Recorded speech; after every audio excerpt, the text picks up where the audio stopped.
Hi, welcome to the second rendition of the PragatiE Vichaar Poetry Festival organized by Frontlist Media. On the occasion of World Poetry Day, we all gather here to commemorate the old and most cherished literary genre, poetry, something that's very close to our guest today, Nandana. I think the whole world and the whole country knows about Nandana. There's so much about her, but I will take this little opportunity to tell our listeners she's a writer, child rights activist, and award-winning actor. Nandana Dev Sen is the author of 6 children's books translated into more than 15 languages globally, and 2 collections of her translations of the poetry of her mother, Nandana Dev Sen. She grew up in India, England, and America, and has starred in 20 feature films from 4 continents and multiple languages. Nandana's first book, Kangaroo Kisses, was selected by 320 UK nurseries as a book of excellence, and her interactive workshops have been loved in person by more than 30,000 people across the world. Welcome, Nandana, and in today's session on our favorite genre, which is poetry, let me start by asking you to talk a little about your ma, and maybe we can take it on from there. Yeah, well, my ma, Nandana Dev Sen, there she is, came from a family of poets. Both her parents, my Dadu Narendra Dev and my Dimma Radharani Devi, were poets. And she was, my mom started writing poetry when she was a little girl.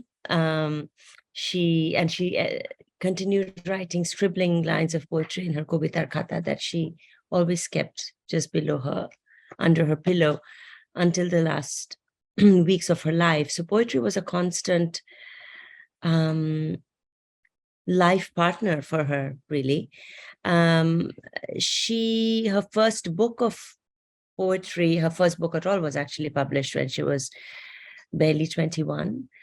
And I think in our family, poetry has always almost been like a code, a secret code of a way we speak to each other. So sort of for our birthdays, we would write poems to each other rather than cards. And we would, when I moved away to college, when I was still quite young, at that time we had those blue aerograms and those like little yellow envelopes from India, and I would wait to get those from home, and Ma would always kind of scribble lines of poetry in them and fold kind of poems that had come out, copies of them, sometimes just cutouts from Desh. So poetry was just, in a way, it was so much a part of our lives that I think we kind of took it for granted. Apart from poetry being a way in which both my mother and my grandmother taught us to interpret the world, I think also just like literally speaking, we were surrounded by poetry. You see, we're surrounded by books here too, but in our old body in Kolkata, which is still very much there, Bhalobasha Badi, which is a heritage site now, we were just completely surrounded by books of poetry. It was always filled with poets of the time, and kind of we saw generations of poets kind of come through Bhalobasha Badi, from friends of my grandparents to friends of my my mother's to students of my mother's, who all became poets. I mean, many of whom became poets. So Ma, I have to say that she had an extremely kind of visceral relationship with poetry. She really believed that poetry was vital for the freedom of women, for the identity of women. And she used this as well as not only as a tool for establishing an identity, but also as a tool for survival. So it's always had a central kind of importance in our lives, poetry. So we, when we both spoke, the last time we spoke about this whole matrilineal legacy that we both, shared, because my mom also writes poetry. I write poetry. I write every day. And like you said, it is my way of expressing, and I kind of relate to this whole thing so much. But I'm sure a lot of the people who are listening to us right now would love to hear from you, the acrobat. So can we begin with you reading out the acrobat for us? I would love to. Let me read it to you. It's a short poem. Let me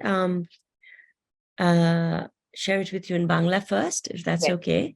You know what's ironic is that I actually know all of my my mother's Bangla poems by heart, but I don't know my own English translations. For those, I have to refer to the book. So acrobat in Bangla is Madari. ভেবেছে সে বুঝি খুব সুন্দর মাদারি খেলা জানে, দুহাতে সময়কে নিয়ে লোফালুফি এখন তখন, দুটোই নাচাবে দুমুঠোতে, হেঁটে যাবি দৌড়ির ওপরে, ভেবেছে সে সব কিছু পারে, জীবনে একবারই শুধু দৌড়ি কেঁপে ওঠে। Acrobat. She thought she knew acrobatics rather well, that she could juggle time with both hands, play with the now right next to the then. She would make both dance, she thought, fist to fist, and she would glide so smooth along the tightrope. She thought she could do absolutely anything at all. Only once in your life will the rope shiver. My goodness, that's so beautiful. It just gives me the goosebumps to think, how deep the poem is. So I would also like to take this opportunity to read to you one of my favorite poems, which is The Broken Home. May I read that? I'd love it. Yeah. Please. Broken Home. Absolutely. Once again, you glow on the brink of love. Once again, you're dazzling in heartbreak. It is for the sake of poetry, then that once again, you're hunting for pain. Do you break your home just for poetry, time and again? I mean, this poem has just left me thinking so much, because it isn't easy to be a poet. And invariably, when a woman decides to write poetry, we are all the time judged. We are judged because as a writer myself, I feel that every time I work on a protagonist, most people think that is part and parcel of my life. And most authors, really have to gather a lot of courage to put their heart out on their piece of paper. Would you share a little bit about this poetry, when she wrote it, and what was going on in her life at that time? You mean this particular poem? Yeah, the acrobat. Or, yeah. Yeah, so the acrobat is actually from this book, Tumi Mona Sthir Koro, which is actually she wrote it a while ago, but it's her last book of new poetry that was published. After that, there have been collections, several. And it was very interesting because at this point, her poetry, she wrote for 60 years. She has a body of work that spans over 60 years, actually, more like 70 years, because 75 years, because she started writing when she was young. But if we're talking about published poetry, and her poetry developed, so they were always extremely raw, very, very emotionally honest, so stark that sometimes they were very disturbing. Many of them had a great and very, very profound sense of irony, but also a sense of loss and loneliness.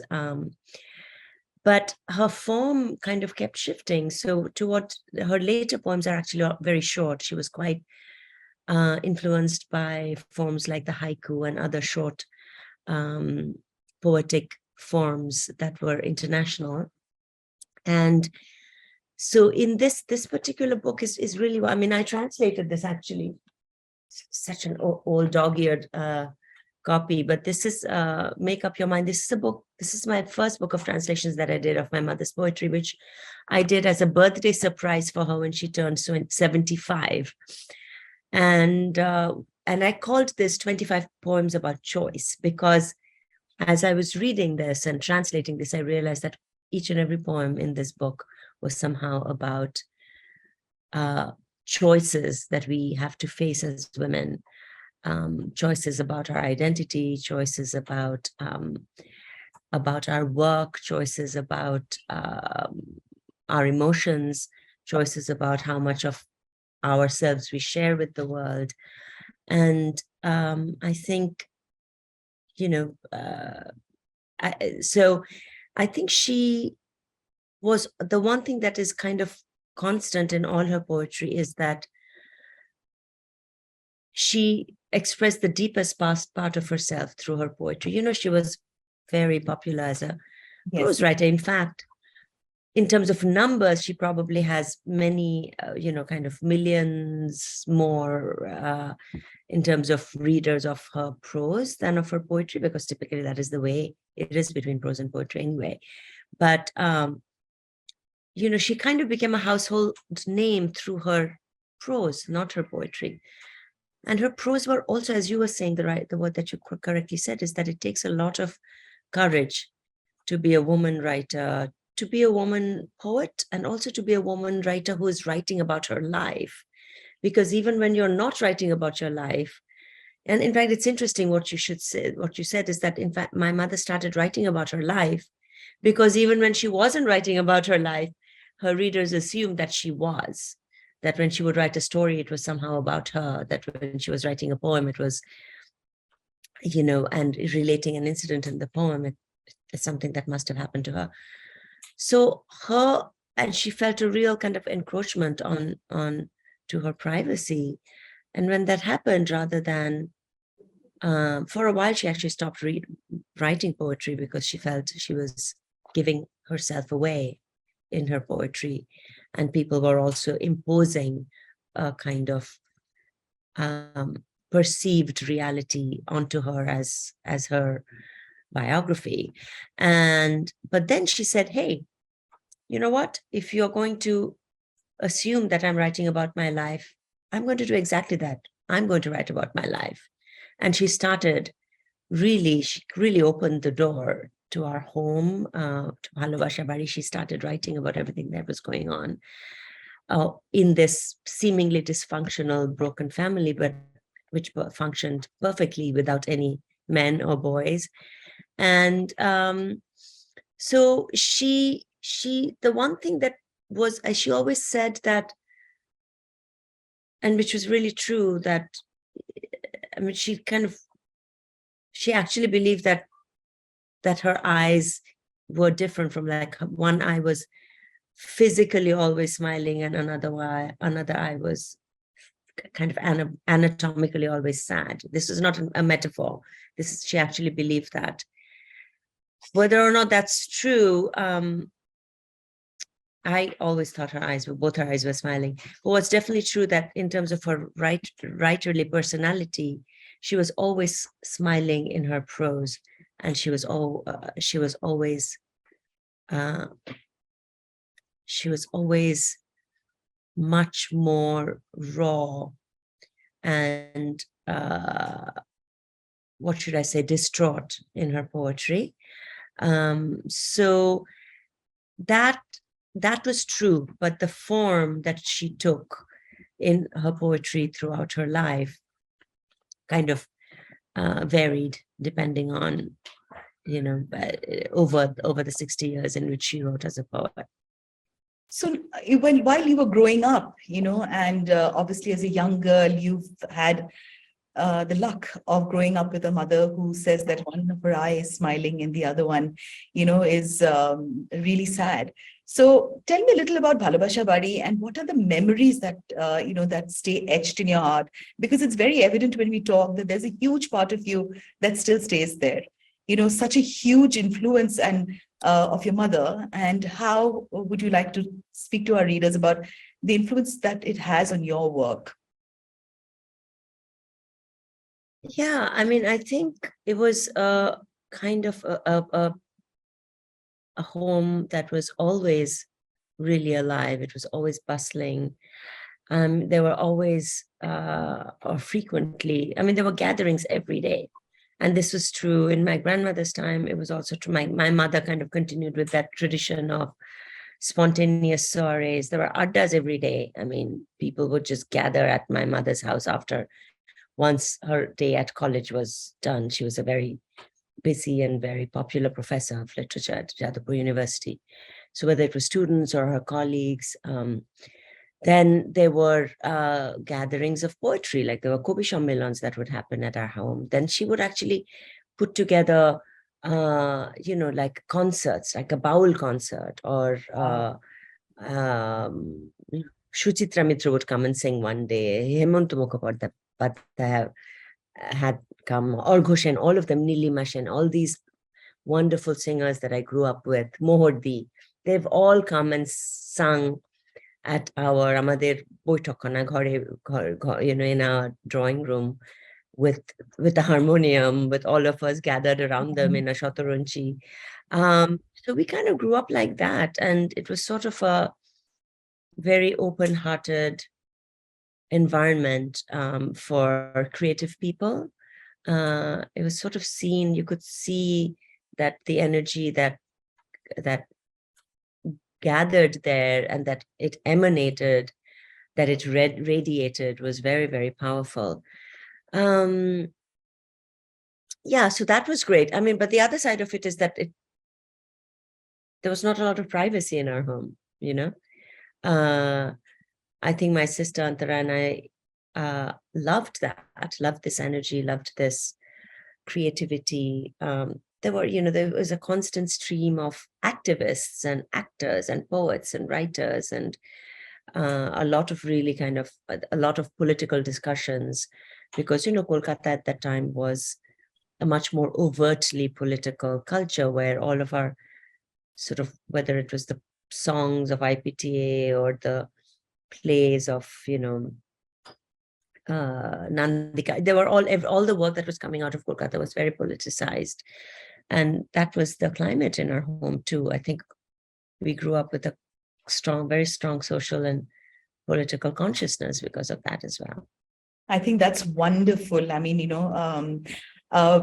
having that sort of consciousness around you also helps you become the person that you are. So, Nandana, you know what? Why don't you read The Great Fair?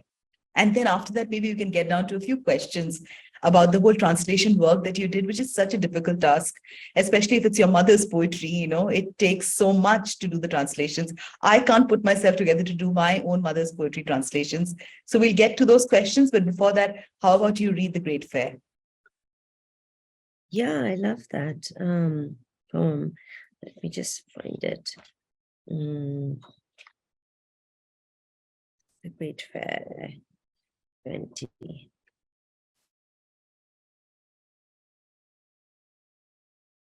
In Bangla, it's called Rothir Melay. You would take me to the great fair. You had promised. I'd buy a bamboo flute splashed with colors, a small chariot, 2 clay horses, little pots and pans, toys, a mask, a golden-haired, glass-eyed doll. Making a list long enough to buy up the whole fair, filling my little cup with all the coins I'd saved, I waited for you on my steps. You were going to come back and take me with you to the great fair. As I waited on my steps, my limbs grew long, my list blew away in the wind, my cup of change became a trunk of gold. There is nothing left for me to buy from your great fair anymore. I'm going to get up from my steps now. My God, this is so intense. This is so beautiful. I mean, I'm sure you would have been so challenged. You have to speak to our audience about the technical challenge of translating a poem, and that also, it's your mother's poetry. And, the birth of a poet. Maybe you could just take us through the entire process. How did you, get down to doing this whole work? Well, there's so much to say about that, but basically what happened, my mother and I signed the book Acrobat just 2 weeks before she died, and she was really excited about it. It was one of her dreams, was to get her book, okay, so it's complicated. Since you're talking about translation, this is actually a good moment to bring this up. My mother was really a language activist. So she was a translator herself. She believed very strongly in translating. as a way of bringing cultures together, languages together, people together. She felt, especially now in these divisive times, it was more important than ever for there to be translations of literary works across the world and within India. And she did. She spent a lot, she was really devoted to translating from other languages, especially women's writing. She translated women poets from across India and across the world. Her own translations of her poetry are amazing, but she didn't want to translate her own work because she didn't have the patience for it. She felt like she was such a perfectionist that she didn't want to revisit a poem and recreate that in another language once she was done with it. She would rather spend her time writing another new poem, in Bangla. So that was one thing. The second thing was, she felt, as a Bengali writer, she felt, even though she was perfectly bilingual and she wrote beautifully in English, and then she wrote all her academic work in English, of course. I mean, she studied it. She did her degree at Harvard, and she came postdoc in Cambridge, and she did all her academic work in English, and wrote quite a lot of poetry in English as well when she lived in London. But when she moved back to India with us, when her marriage fell apart, she sensed that many, many, many decades ahead of the times, she felt that regional languages were really at risk of becoming obsolete, that more and more, she just kind of anticipated this explosion of Indian writing in English, which she actually really loved, and she thought that was natural and wonderful. But she knew that unwittingly, unintentionally, that would pose a very direct threat to regional literatures. So she saw it as her responsibility to write in Bangla. So she gave up writing in English, any of her creative work, and she wrote only in Bangla. She knew the consequences of that. She knew that that meant her work would not be shared internationally. She was okay with it. She made her peace with it. But there was a part of her that was sad, that because of the choice that she had made to embrace her mother tongue, her work was not being shared with as wide an audience as it honestly deserved to be, right?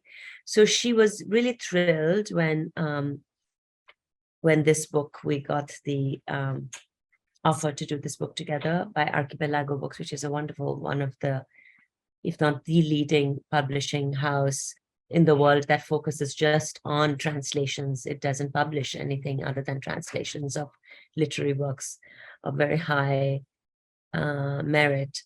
And so she was really looking forward to it. And then she passed away 2 weeks later. And then COVID hit us. So for me, it was this promise that I had made to her.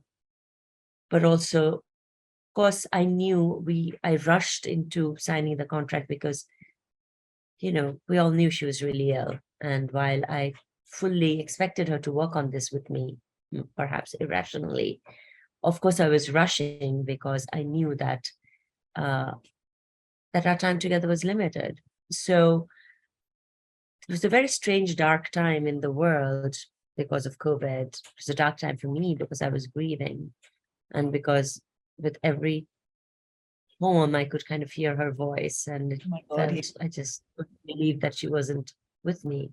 And we were super close, so we would speak 2 to 3 times a day, always in the morning, which was her night, always at night, which was her morning, and sometime in between, because she was always up late working. She was a night owl like me. So, I think there were lots of technical challenges of translation, and maybe I'll talk more about it when we read a few more poems. But I think for me, the main challenge was really emotional. The fact that I felt her presence and yet couldn't stop thinking about the fact that she was no longer with us. That said, I think, looking back, I see that how important it was for me to do that project, because it was really through the translating that I kind of, over time, it took a long time, but I think the poetry, as painful as it was to hear her voice, not only kept me connected, feeling like I didn't have to let go of her yet. And also over time, I think the poetry helped me cope with her loss. My God, I'm so moved because, I look back at my own life when I was growing up, and Ma always, when I remember I did majorly something very, very wrong. And, in most homes, they would really get a huge shouting and whatever. Ma always wrote me a small little poem, for me to understand with a little sketch done. So, we're a very similar sort of a background from where we come. And my father also passed away just one day before, just one day after I released, I launched my first book. And of course, even now it's just August and I can still hear him. This is a closure that gets very difficult, to come to terms with. And so, taking this forward, why don't you read one of your favorite poems from the book, and we can do it in Bangla and in English. Okay. Let me read. Actually, I will read my favorite poem in the book, but I won't read it in Bangla and in English because it's quite long. But maybe I'll read that in a moment. That's about my grandmother, and I think I would love to, for us to contextualize this, as you said, the matrilineal legacy of poetry that you have benefited from, and I have benefited from. How much of that to do not only with Bhalobasha Bari, but with the way my grandmother was. But maybe we'll let me read to you Out of Reach, which is, the Bangla is called Bhalobasha Baro. And because you were talking about translation, it's interesting from that point of view as well, this one, because it's in rhyme. Ma really loved rhymes. One of the many challenges of translating her work and translating any poetry really is those decisions that you need to make. If it's translated in rhyme, do you continue? If it's written in rhyme, do you translate it in rhyme? And different poets and translators have different points of view about that. A lot of excellent translators feel that you shouldn't and you don't need to. And it's interesting because when I did Make Up Your Mind, there were several poems I had translated for this, which she had written in rhyme, which I had not translated in rhyme. But then when I did Acrobat, by that time I had read so much I had always read so much of her poetry, but I had read it all together at a stretch. And I realized how much she relied on rhyming to create meaning, to emphasize emotions, to spring surprises, to embed ironies. That the rhyming was not kind of, what should I say? It was not cosmetic in any way to her poetry, that it was really integral to the meaning. So I promised myself that any poem she had written in rhyme, I would translate into rhyme. And I went back and redid a number of the poems from here, actually, to incorporate that. So this particular one has a relatively simple rhyming structure, but I kept the rhyming scheme, but also the metrical scheme. So if she wrote in iambic pentameter, I would translate in iambic pentameter. So let me find that poem. Again, I know the Bangla, of course, by heart. And the English is called, somehow I've managed to tear it from this book. Okay, let me read it from the Bangla book. Okay. Where did it go? I would also, while I look for that, will you choose one of the poems written by your mom? I just love to hear you talk about how much poetry was a way in which you communicated and still continue communicating with each other. I think, with my mother with my mother and grandmother also, that was always, they would fight and then they would make up with poetry. They would. Yes. We fight and then we make up with poetry and writing with each other. Absolutely. Yeah. This one is, if you're talking about fight, this is actually appropriate. It's called, Bangla, it's called Bhalobasha Baro. It's from a series called Bhalobasha.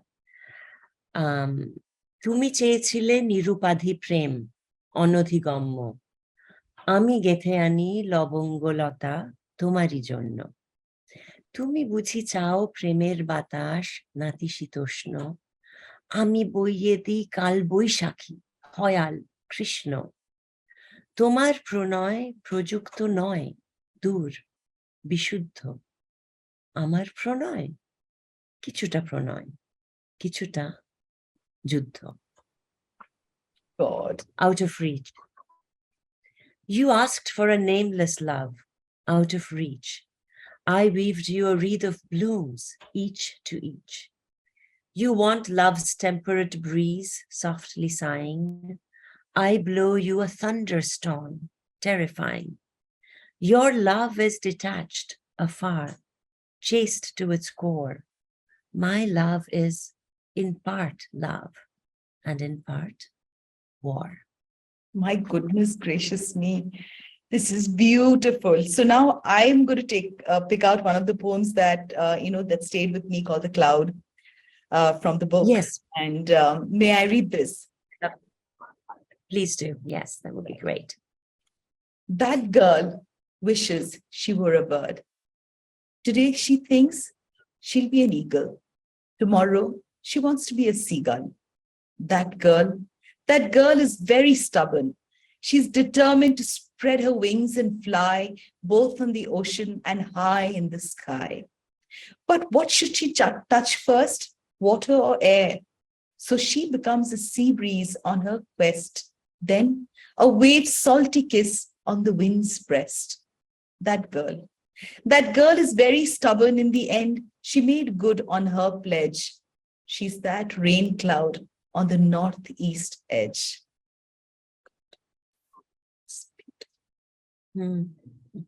It's so beautiful, That's so. It's so beautiful.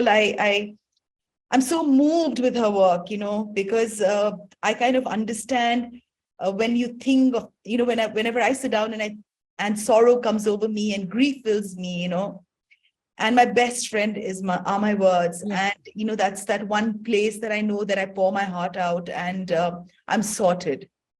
Because I don't need to talk to somebody, my paper and my words, we talk to each other. So, let's now get you to read Daybreak. How about that? Do you like the poem? I loved it. Okay, so you know what? I will read Daybreak. Thank you for asking me to read that, because we were going to talk about my grandmother. So Daybreak is a poem that I wrote about my grandmother, but my mother wrote this very beautiful poem, which is when I mentioned that is my favorite poem in the book, called The Lamp, Bangla, I would say Batita. And it's connected to what you were talking about, the power of words. You were just talking about how those are the words are your friends, words are the way you cope, words are what makes the world kind of normal and beautiful and strong. And I think both my mother and my grandmother felt that very, very clearly. And this poem, Bhatita, my mother wrote after my grandmother died. It was her memories. And you'll see it's kind of a moment. It's like a snapshot. But when I was translating it, what was interesting is that it felt like I was writing about a scene that had happened between my mother and me over and over and over again. The Lamp. Memories on my mother's birthday. Go to sleep now, Ma. It's way past 11. 11? It's still early then. But you must go to bed. You have teaching tomorrow. Ma sits in her easy chair, thick glasses perched on her thin nose, pale fingers clutching her magnifying glass. The statesman spread out across her lap. Next to her on the table, her flask of tea, her medicines, her fragrant betel leaf in its silver case, her brass spittoon, her cash box. Behind her, on the teapoy, an earthen vase filled with her favorite white tube roses, and a wicker table lamp weaved in agartala. Before her, the alarm clock ticking away, her traveling timepiece. As Ma turns the pages of the newspaper, its noisy crackle splinters the quiet night. Closing my book, I come to her. As soon as I step inside, I drown in the deep perfume of those tube roses. The nurse is dozing in her chair. Ma, please go to sleep now. It's 1:30. 1:30? She scolds. And you're still awake? Don't you have college tomorrow? Swallowing the rebuke, I keep on wheedling. You'll get sick, Ma, if you stay up like this. You must take care of your body. My body? Ma breaks into laughter that sparkles like jewelry shimmering from head to toe. How much more sick can it get? And what use is my body anyway? I go to her one more time before I sleep. It's 2:30, Ma. Do call it a night. Come, let me take you to your bed. Yes, I'm coming, just coming. There's only this one tiny bit left. Reading isn't so easy now, you see. It's the gift of these cataracts. With a slight smile, embarrassed, apologetic, she buries herself again in printed words. Under the glowing light of the table lamp, with her focus on the magnifying glass, the ticking of the alarm clock fades away. As I walk back to my room, I hear her speaking softly to the nurse. No, no, my dear, don't turn off the light. Keep that lamp switched on, please. I have just one more page left. Just one more page left. One more paragraph. One more sentence. Give me one more word, dear nurse. Just one more day. Beautiful. I will read Daybreak, which is a poem about my grandmother, but so it's sort of I just shared with you my mother's memory of her, and I'd love to share with you my memories of my grandmother as well. But it would be lovely if you would read either one of your mother's poems or one of your own after I read this, okay? I'm giving you some time to choose a poem, Mohua. Thank you. And as you had said, it would be lovely to read a bit of the letter as well. Okay. So I think I sent it to you by email, did I? I'm trying to find it now. Right. Daybreak. Yeah. Okay.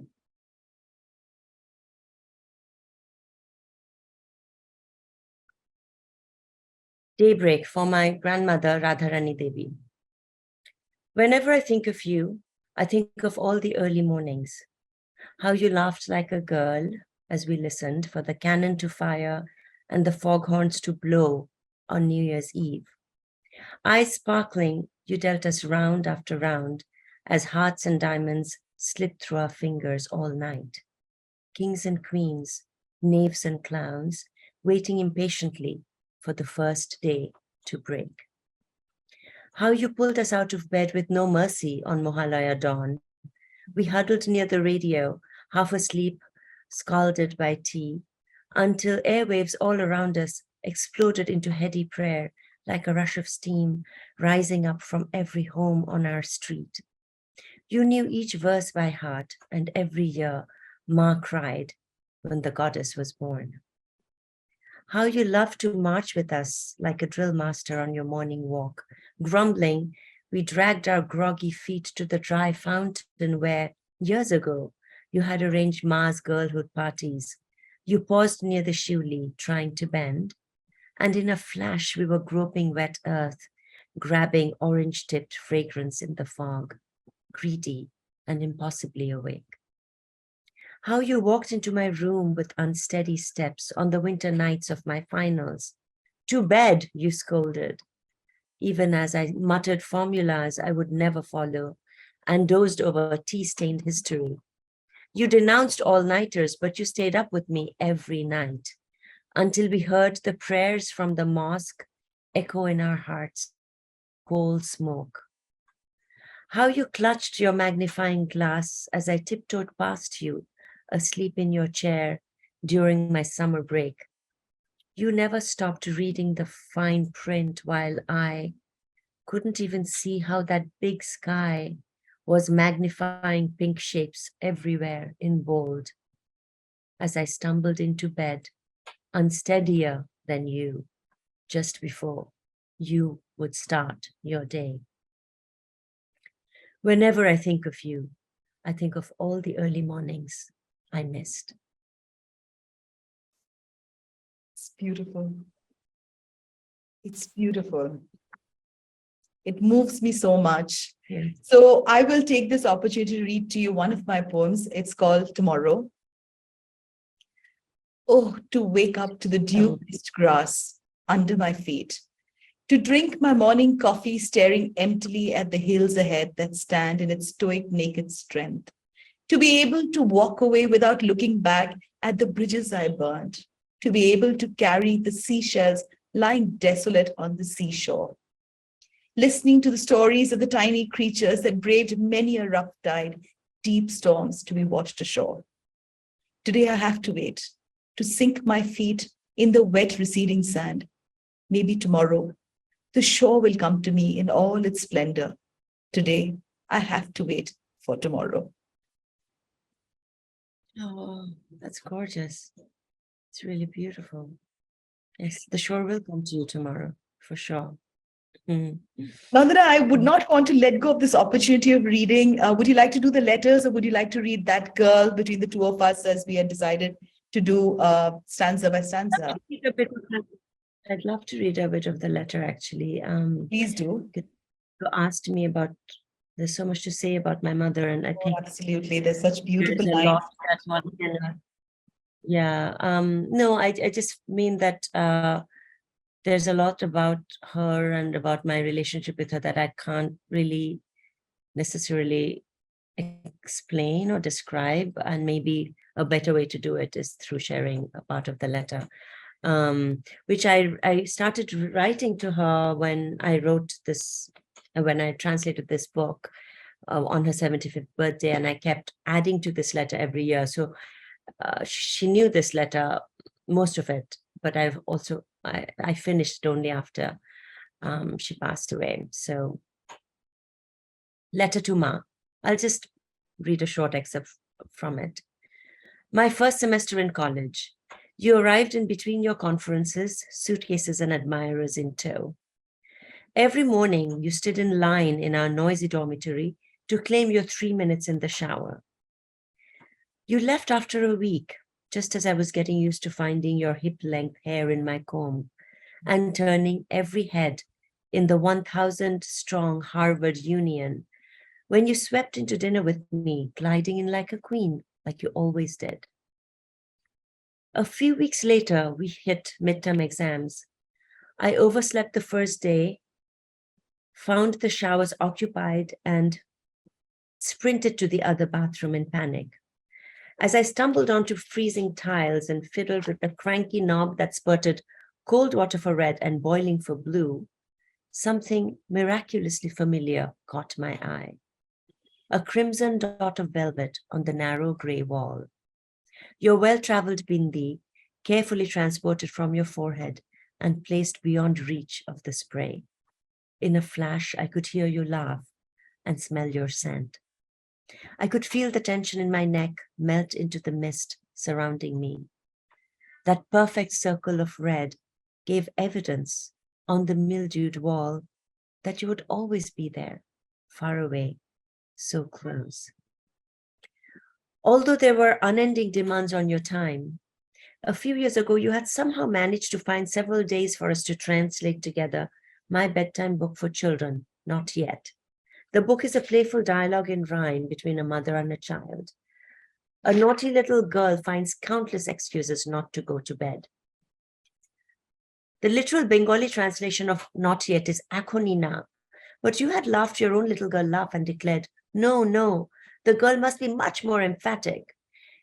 She will say, Ekhunina, Ekhunina.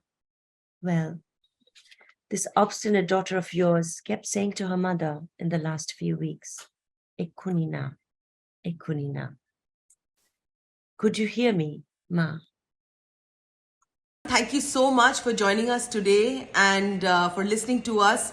And thank you to the entire team of Frontlist Media for organizing this amazing talk with Nandana Dev Sen. Thank you.